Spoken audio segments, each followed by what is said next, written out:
What up, boys, and welcome back to yet another video. So in today's video, we're doing another episode of Loot from 100 Runs, and since yesterday's video was about fake value, the dungeon that I've done 100 times now really fits that, because we're doing Draktarn Keep, and if anyone has dropped by my live stream when I've done Draktarn Keep, you will see the insane numbers that we're getting. Like, it's very common to hit like 500k, over a million gold, 1.5 million gold, even 2 million gold when you do like 10 runs of Draktarn Keep. So I'm going to show you guys how I farm it, and then we will take a look at how much gold I've made running it 100 times. I do want to mention that it's still my birthday week, so if you guys haven't already, you can now grab any of the gold guides for only $9.90. And that includes, like, even if you guys don't play retail WoW, you can buy the Wrath of the Lich King gold guide, the TBC gold guide, or you can get the 0 to 10 million gold guide for retail. And the best thing about them is the fact that you get all the future updates for life, for free. So whenever Dragonflight comes out, you guys will get that version and all the updates to it for free. Also, big thank you to everyone that already has picked it up, and for all of the birthday wishes. Really appreciate it. It means a lot. So right now, I'm just gonna eat my bear tartar to get some movement speed. You don't need to do this on a specific class, and you do not need to have a speed set in order to run the dungeon. It's gonna make it more efficiently, but it's by no means not needed, because the dungeon is super short to run, and you will easily be able to do 10 runs in an hour. Like, no biggie.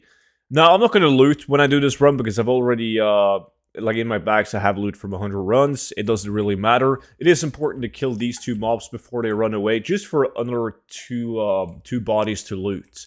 Otherwise, they will be gone. Finitos. So there's a couple of small tricks like that in this dungeon that you really should pay attention to, because the density of the mobs, or the amount of mobs in the dungeon, you definitely want to get every single loot table that you can, right? On an important note, though, I can never be arsed to kill this boss, like Nova's the Summoner, because she, like, blocks herself and you gotta wait for waves of mobs. You guys probably recall that from back in the days. Super, super frustrating. So I just skipped that boss. When it comes to these patrols, the trolls that are riding on raptors, you just want to step on them, like, engage them in combat, and then eventually the raptor that he's been riding on will pop as well. And that's another loot table. Same thing with this one. Just don't instantly kill him. Wait for the raptors to spawn, and then you kill him. Just for bonus loot, right? So then we go in and we kill the next boss right here. Super easy stuff. Finish these guys all off. And then it's just the path to the last boss, which luckily there is a decent amount of mobs on this path. So the reason why this dungeon is so good is because of, like, Wrath of the Lich King world drop green items. There's a lot of them that are unique, that are really good, especially from troll mobs. That's why this dungeon is absolutely great. Now, killing off these guys right here, then going up the stairs, and there's a couple of mobs left. They should kill, like, these 5 mobs right here. And then it's the last boss, and you're done. Like, that's it. So once you kill off this one, if you play a druid, you can use Dreamwalk, like Dreamwalk out, reset the dungeon, and then Dreamwalk back in. But you don't get teleported right outside of the dungeon. You're, like, down here in the Grizzly Hills, like right down here at Seb Halak is where you spawn.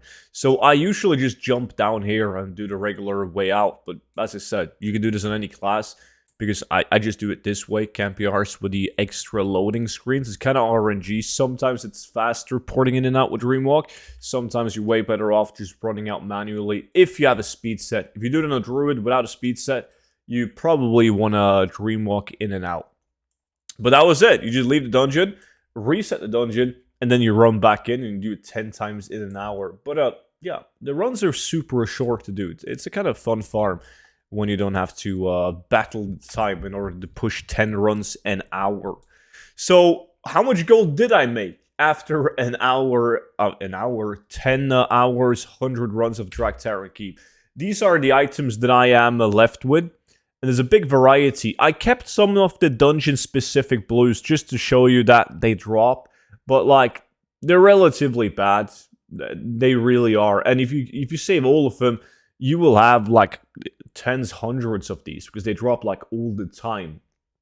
Now, I'm keeping a lot of items. I'm always keeping shields from every expansion, because usually when you have a shield collector coming by, they buy up all of the shields, because they won't need to add them to their collection.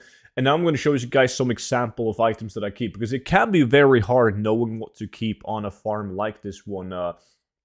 It really can be. So if we, for instance, look at the Twisted Longbow, which is the ghetto version, there's a lot of bows from Wrath of Lich King worth a lot of gold. The Astral Light Bow being the best one of them all. It's insane. It has a market value of like 500k. Sells relatively fast as well.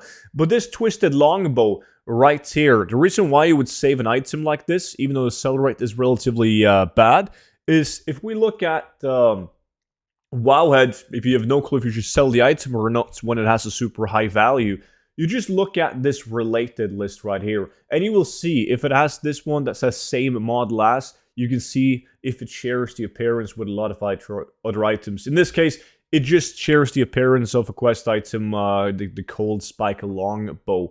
Now, a lot of people get tricked by this though, because sometimes it does say like same model as and then like 7 items, but if you look at them, you can see that it's 7 items looking exactly the same. However, they all have a different color on them, so different item idea. You need to collect all of those, right? Just because they're the same design model, they still have a unique item IDs, different colors, right?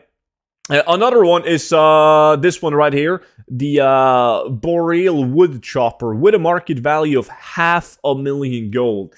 Now, people would normally look at this item right here, and they would probably go ahead and they would inspect it, and they would be like, shit, 500,000 gold for this?